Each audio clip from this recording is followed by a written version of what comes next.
தங்கங்களே, நாளை தலைவர்களாக போகும் மாணவர்களுக்கு வணக்கம். தொட்டனை தூறும் அனற்கேணி மாந்தர்க்கு கற்றனை தூறும் அறிவு.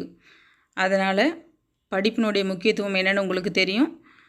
படிக்கும்போது அதை தெளிவாக கரெக்டாக படித்து முடிச்சுக்கோங்க. இன்றைக்கி நம்ம காட்சியை கண்டு கவினுரை எழுதுக பற்றி காட்சியை கண்டு கவினுரை எழுதுக தான் இன்றைக்கி பார்க்க போகிறோம். தனித்தனியாக வீடியோ போட்டால் நீங்கள் தேடி எடுத்துகிட்ருக்கணும். அதனால் ஃபுல் வீடியோவாகவே நான் போட்டுட்டேன். காட்சியை கண்டு கவினுரை எழுதுக அப்படின்னா என்ன ப்ரோ? அது ஒன்றும் இல்லை ப்ரோ. ஒரு காட்சியை கொடுத்துருவாங்க. அது என்ன சொல்லுதுன்னு உங்கள் மனசில் தோன்றதெல்லாம் கொட்டி தீர்த்துருங்க. அதுதான் கொஞ்சம் கண்டு கவிதை ஒரு 6 வரியில் இருக்கட்டும். அதுக்கு மேலே போனால் கரெக்ட் பண்ணுறவங்க காண்டாயிடுவாங்க. So full of careful. நீங்கள் பரீட்சையில் கவிதை எழுதினா எப்படி இருக்குமோ அப்படி தான் இருக்கும் இந்த எல்லா கவிதை. முதல் காட்சியை பாருங்கள்.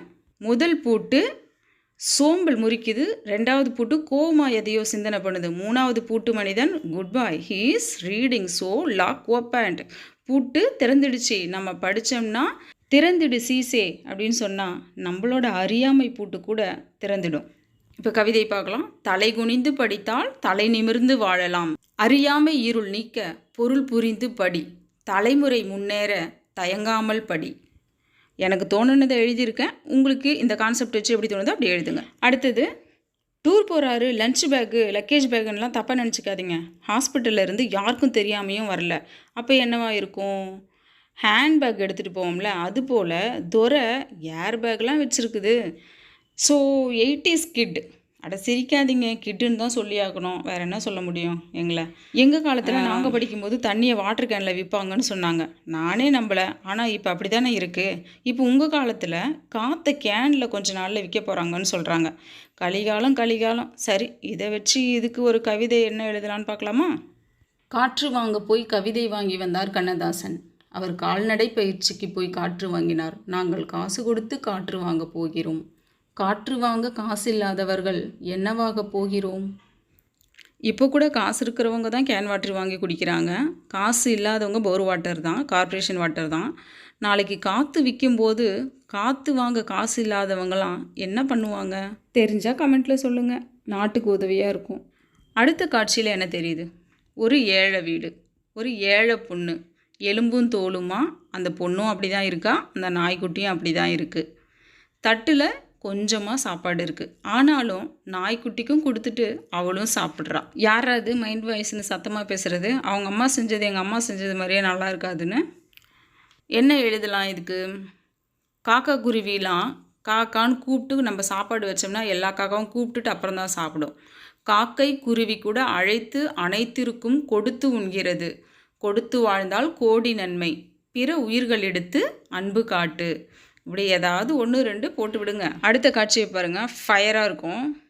உதவி ஒருத்தன் கத்துறான். கை மட்டும் ஆட்டிகிட்டு இருக்கான். ப்ளீஸ் செத்துறாத. கையை அப்படியே கொஞ்சம் நேரம் தண்ணியில் அப்படியே செத்தா எனக்கு என்னன்னு சொல்லுவாங்கள்ல, அதுதான் இங்கே நடந்துகிட்ருக்கு. ஒருத்தன் என்னை காப்பாற்றுங்கன்னு கையை நீட்டிகிட்டு இருக்கான். முதல்ல அதை வீடியோ பிடிச்சிக்கிறோம். அதுதான் இப்போதைக்கு ட்ரெண்டு. இந்த ஃபோன் வேறு ஓப்பன் ஆக மாட்டேங்குது ப்ரோ. வீடியோ எடுத்துக்கிறேன் ப்ரோ, ப்ளீஸ் வெயிட் பண்ண 2 செகண்ட்ஸ். 4-5 பேர் பேட்ரி இல்லைன்னெலாம் வருத்தப்படுறாங்க போல இருக்கு. இந்த காட்சியோட கான்செப்ட் இது தான். இதுக்கு என்ன எழுதலாம்? அவங்க பாதி கொடுத்துட்டாங்க. அதனால் நம்ம மிச்சம் ஒரு 4 வரி எழுதினா போதும். மனிதர்களா இயந்திரங்களா இவர்கள்?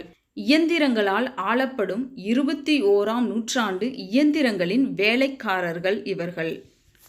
தலைக்கு தில்லு பார்த்தீங்களா? தலை என்ன பண்ணிகிட்ருக்குன்னு. மனுஷன் மாடு ஓட்டி பார்த்துருக்கோம். ஃபோன் மனுஷனை ஓட்டுது. என்ன கொடுமை சரவணா இது. இதுதான் கான்செப்ட். குரங்கிலிருந்து மனிதன் வந்தான், அவன் காணாமல் போனான். கைபேசி அடிமைகள் எங்கு நோக்கினும். கையில் இருக்க வேண்டியது தலைமேல் அமர்ந்து ஆட்சி செய்கிறது. யாருடனும் பேசாமல் தனி மரமாகிறான். சிந்திக்க மறந்து தாவரமாகிறான். இதை இப்படியே எழுதணுன்ற அவசியம் கிடையாது. எல்லாத்துக்குமே ஒரு சின்ன ஐடியா தான் நான் உங்களுக்கு கொடுக்குறேன். நீங்கள் இன்னும் இதை பற்றி வேறு டைமென்ஷனில் யோசனை பண்ணி எழுதுங்க.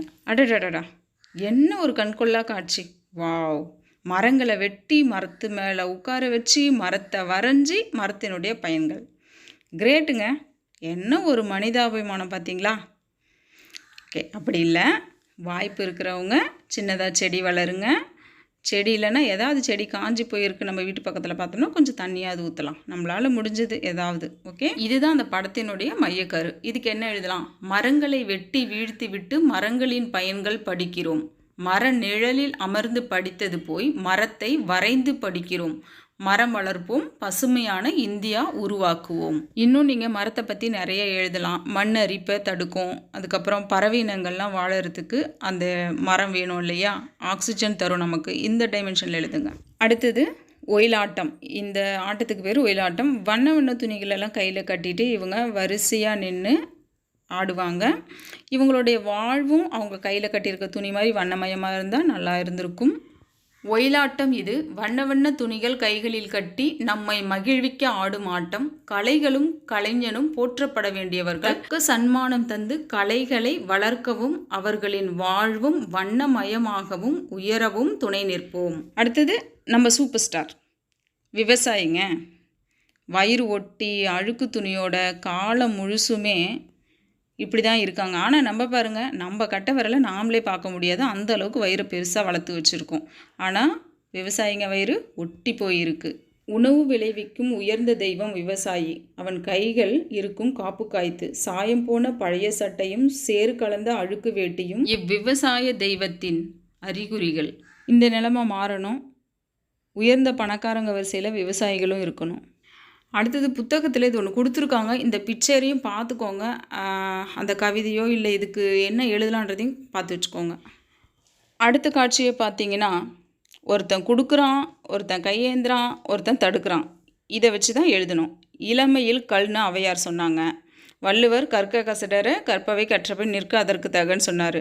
ஸோ படிக்க வேண்டிய வேலையை நம்ம கரெக்டாக செஞ்சிடணும். படி, பொருள் புரியும் படி படி, அறியாமை இருள் நீங்க படி. பழமொழி போட்டு எழுதிடுங்க, இன்னும் கொஞ்சம் ஃபுல்லாக மார்க் கிடைக்கும். இதில் இருக்க 3 பிக்சர் இருக்குது இல்லையா, அது 3த்துக்குமாக 2 வரி எழுதணும். முதல்ல நம்ம கையேந்திராங்க இல்லையா, அவங்களுக்கு கற்கை நன்றே கற்கை நன்றே பிச்சை புகினும் கற்கை நன்றே கற்றால் தலை நிமிர்ந்து வாழலாம். பிச்சை எடுத்தாவது படிக்க சொல்லியிருக்காங்க, ஆனால் பிச்சை எடுக்க சொல்லலை. 2வது கொடுக்குறாங்க இல்லையா, அவங்களுக்கு கற்றறிந்தவர்க்கு சென்ற இடமெல்லாம் சிறப்பு, பிறர்க்கு கொடுக்கும் நிலையில் இருப்பர். அடுத்தது 3வது தடுக்கிறாங்கல்ல, அவங்களுக்கு அறியாமை இருள் நீங்க படித்தவன் அறியாமல் கூட பிறருக்கு உதவுவதை தடுக்க மாட்டான். இந்த பிக்சரும் உங்கள் புத்தகத்தில் இருக்குது. தலைக்கணம் ஒருத்தனுக்கு படித்து ரொம்ப தலைக்கணம் ஏறி இருக்குது, இன்னொருத்தங்க தலையில் வெயிட் இருக்குது, அதுவும் தலைக்கணம். அதுக்கு ஒரு சின்ன கவிதை. என்னால் மட்டுமே முடியும், நானே சிறந்தவன், எல்லாரையும் விட நானே உயர்ந்தவன் என்ற எண்ணம் கொண்டவன் தலைக்கணத்தால் தலைகுனிவான் ஒரு நாள். குறைகுடம் தழும்பும் நிறைகுடம் தழும்பாது, படிப்போடு பண்பும் கல்லாதவனே கூத்தாடுவான். அடுத்த காட்சி, கைப்பிள்ளையை பார்த்தீங்களா என்ன பண்ணிகிட்ருக்குன்னு. பிச்சை போடுறது 2 ரூபா, அதுக்கு செல்ஃபி. ஓகே. தற்பெருமை தலைப்பு. வலது கை கொடுப்பது இடது கைக்கு கூட தெரியக்கூடாது.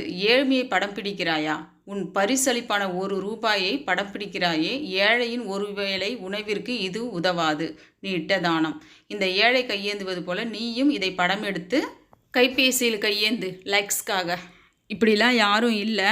அப்படி இருந்தால் அவங்களுக்கு கோவம் வரட்டும். இந்த மாதிரி நம்ம தப்பு பண்ணிடக்கூடாதுன்றதுக்காக தான் இந்த காட்சியெல்லாம் வச்சுருக்காங்க.